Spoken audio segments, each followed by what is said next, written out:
Now, once you load up your MPC software, you get this right here, right?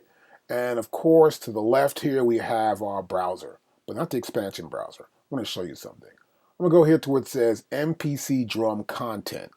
Click there. We'll click on the drums kits. I'll pick up something here real quick. Let's see. Let's go to sequences and let's look at Buster. I'll click on Buster right here. It loads, right? Notice it loads just the files, not the files actually. Just loads in this sequence, right?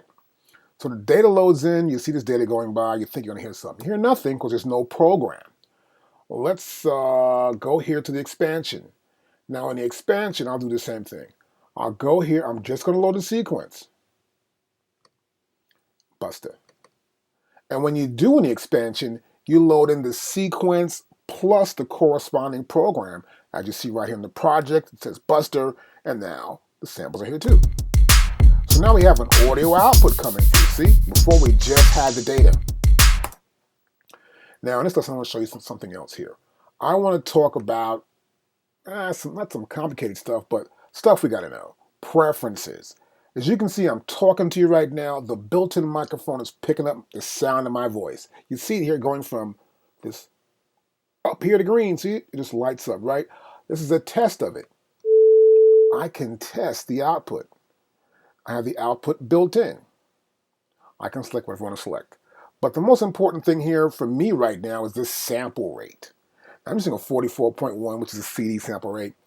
But I prefer to go to 48 if I can. I've got a big hard drive. I will go 88 or 96 to get a much better fidelity out of my MPC session.